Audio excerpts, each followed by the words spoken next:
We'll have the next question from the mic of the sisters on the right-hand sides. So the sister at the mic, you may go ahead with your question. Good evening to everybody. This is Prashanti Dashree. I'm from India, and I'm actually a born Christian, and I migrated to Dubai recently, August 2011, and I happened to, I came to know about Islam. And my brother also here is in Dubai, and he keeps telling us about Allah. I'm really convinced, and with all the whatever knowledge that he shared with me, I'm totally convinced and that Islam is the straightforward religion. And Allah is Alpha, He's Omega, He's the beginning and He's last. We cannot see sun more than 10 minutes. So how can we see a creator? So I'm totally convinced, but there are some questions, that we have doubts, because since I'm a born Christian, I have 4 questions, total 4 questions to Brother Zakir Naik. The first question is, brother, I've been listening to your videos, in YouTube, that you were talking about the Holy Spirit, and you specifically mentioned that Holy Spirit exists. So I just wanted to know, is Holy Spirit there in Islam according to Quran? And also there is a verse in Old Testament Bible that the Spirit of God is hovering over the waters. Spirit of God. So is Holy Spirit a separate from Allah? This is my question. Sisters asked 2 questions. Question number 1 is that there is Holy Spirit. What is the meaning and who is this Holy Spirit as per the Quran, as per Islam, as compared to Christianity? And the Bible does say that the Spirit of God hovers above the water. What does it mean? Is the Holy Spirit separate than God? Sister, you've asked 2 questions. If I answer these 2 questions, will you accept Islam? I have totally 4 questions.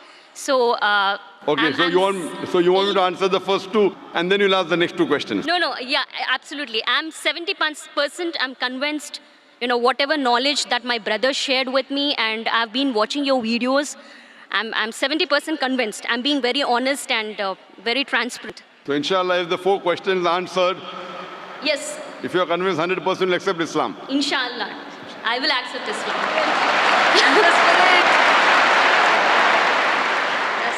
The sister asked 2 questions, and after she'll ask the other 2 questions. That the Bible does mention about Holy Spirit. What is the reference of Holy Spirit in the Quran? What the definition of Holy Spirit, it is not the same as mentioned in Islam, because when the Christians, when they talk about the Holy Spirit, they assume it is part of the Trinity, the triune God, though the word Trinity doesn't exist in the Bible, nowhere. The Father, the Son, and the Holy Spirit. When they say Father, they think about Almighty God, like a Santa Claus sitting in the heavens with the earth as the footstool. When they talk about the Son, they think about Jesus Christ, peace be upon him, like Jeffrey Hunter in the movie King of Kings, with blue eyes and good nose, not a polyp nose like a Jew. When they talk about the Holy Spirit, they think about dove that came in Pentecost, or when Jesus Christ was being baptized. What is the Spirit that's mentioned in the Quran? What I believe is Quran talks about Archangel Gabriel. You are one of the angels sent by Allah subhanahu wa ta'ala, and one of his roles was to get the revelation to Muhammad sallallahu alaihi wasallam. And many other roles he has got. So we believe in the Archangel. So like that, if you say that there is a Spirit, we have no problem. But he's not part of the triune God. And both are separate. The angel, the Archangel Gabriel is separate than Allah subhanahu wa ta'ala. And the Spirit even mentioned in the Bible is separate than Allah subhanahu wa ta'ala. They aren't joined. This is the teaching of the church. Because the word Trinity doesn't exist anywhere in the Bible. But if you read the Quran, the Trinity is mentioned twice in the Quran. In Surah Nisa, chapter number 4, verse number 171, where it says, وَلَا تَقُولُوا ثَلَاثَةً. Don't say Trinity. إِنْ تَوْ خَيْرٌ لَكُمْ. This says stop, it's better for you. So Quran says, "Wala taqulu salasa," don't say Trinity. And the same message is repeated in Surah Maida, chapter number 5, verse number 73. It says, "Laqad kafara allazina qalu," they are doing kufr, those who say that God is three in one.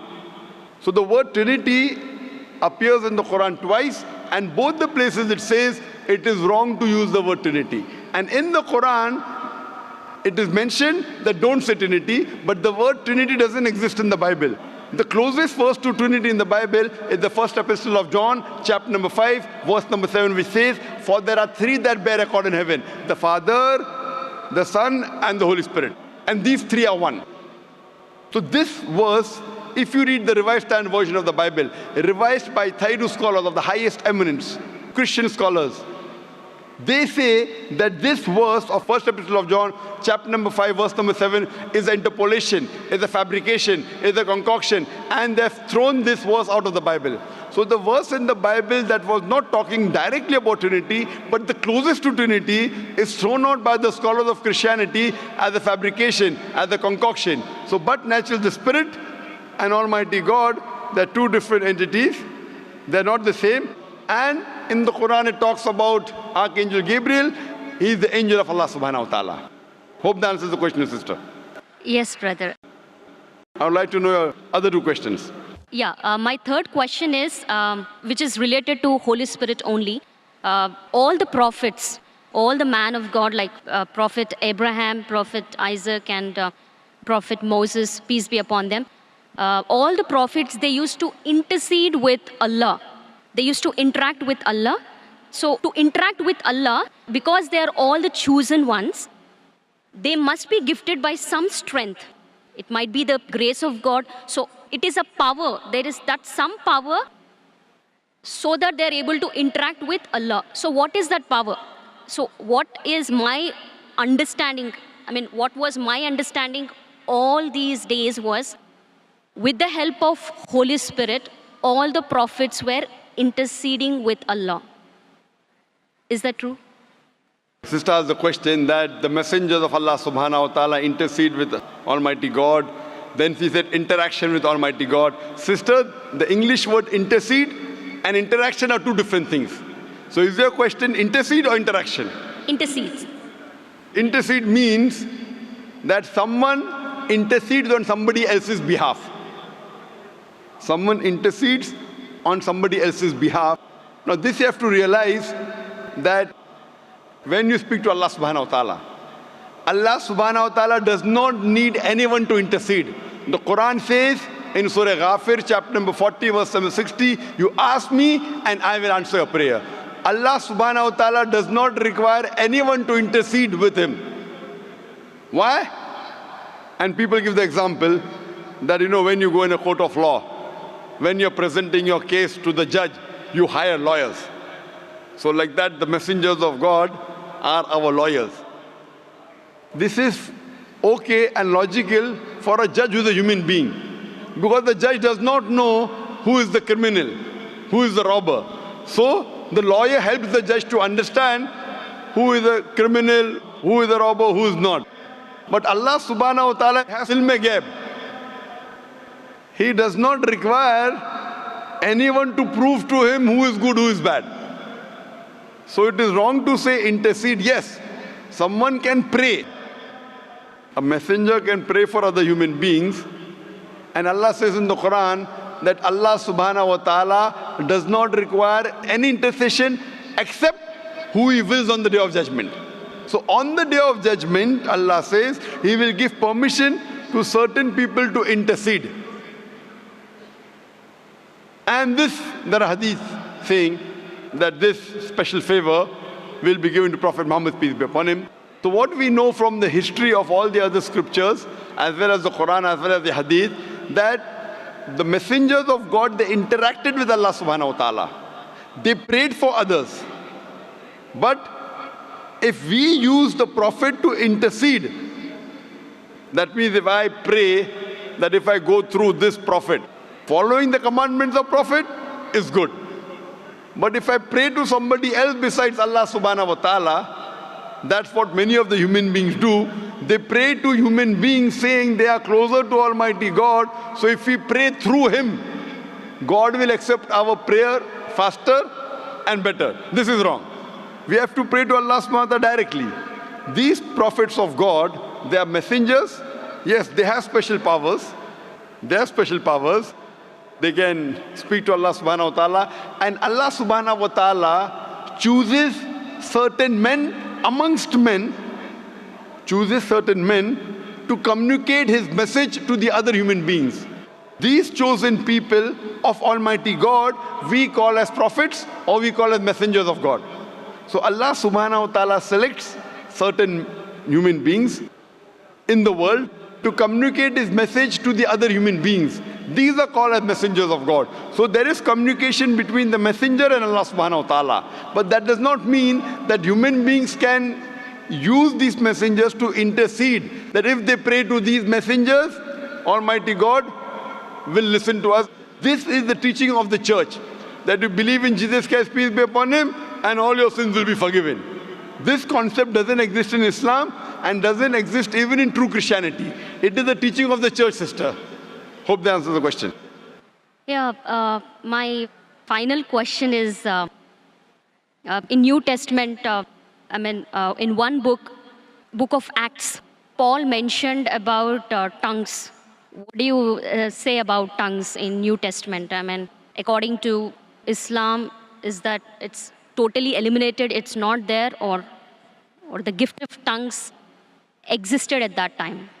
Sister asked the question that Paul said about tongues. If you give me the reference, I'll be in a better position. There are many things mentioned in the Bible about tongues.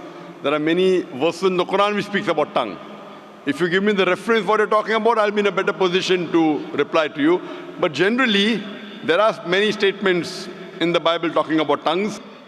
And also says, if you read the Gospel of Mark, it says that anyone who is a believer, he will be able to understand foreign tongues and speak foreign tongues.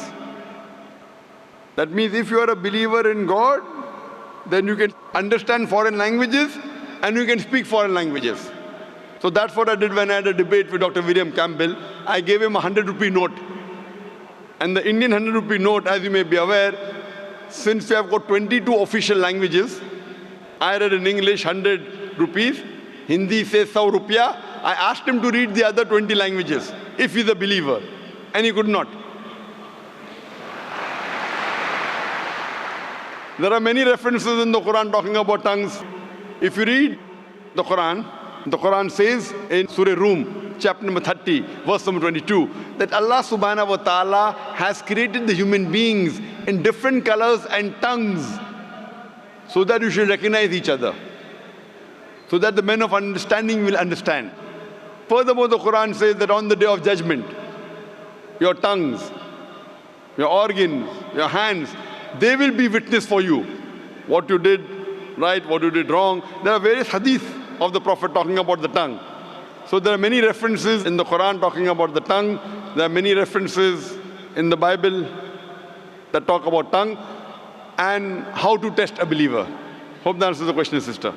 Thank you. And my final question. Okay, I have a Muslim friend and he suggested me to read Bible Old Testament. Okay, he specifically mentioned to go through the Old Testament in Bible, and then he said read Quran. But as you mentioned specifically, that Quran is the final revelation given by Allah. So as a Muslim, what do you suggest me? Because my friend, being a Muslim, he said, follow Bible, Old Testament, and then read Quran. So, sister, the question that one of her friends told her that first read the Old Testament, then read the Quran. Sister, it's not the must. If there is something like the Old Testament and the New Testament, then there's something like the last testament in the Quran. So when the Christians say Old and New Testament, this is the last and final testament of Allah subhanahu wa ta'ala. Now, I am asking you the question. Suppose you have different versions and editions of a book. For example, you have gone to a medical college. Other than a medical college, Professor Keith Moore wrote some books. And his book had first edition, second edition, third edition. So would you read the first edition or the latest edition? Of course. I'll go for the latest. Latest, correct. Yes. If you really love the first edition, you know, I'm a fan of the first edition, then I said, no problem, read the first edition, then read the last edition. So if you are so much hooked on to the Old Testament, and you know your Old Testament is close to your heart, then the Quran says in Surah Imran chapter 3 verse 64, Ta'alaw ila kalimatin sawaim baina bainakum. Come to common terms as been us and you. Then I would say that if you are so much hooked on to the Old Testament, no problem, read the Old Testament, then read the Quran, at least agree what is common.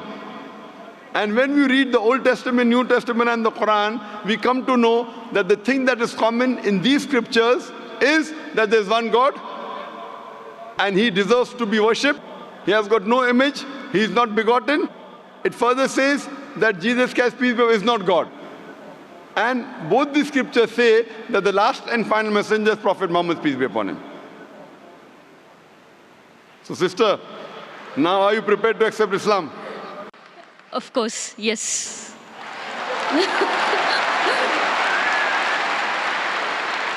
Sister, do you believe that there is one God? Yes, I believe there is only one God. Do you believe that Jesus is not God but is a messenger of God? Yes, I believe Jesus is a messenger. Do you believe Prophet Muhammad is the last and final messenger? Yes, I believe Prophet Muhammad is the last and the final messenger. Sister, is there anyone forcing you to accept Islam? Sorry? Is there anyone forcing you to accept Islam? No, nobody is forcing me. Are you accepting out of your free will? Yes. Because in Islam, to force anyone to accept Islam is haram. It's haram in the religion, and it's haram, it's prohibited in most of the countries, I believe even in Dubai.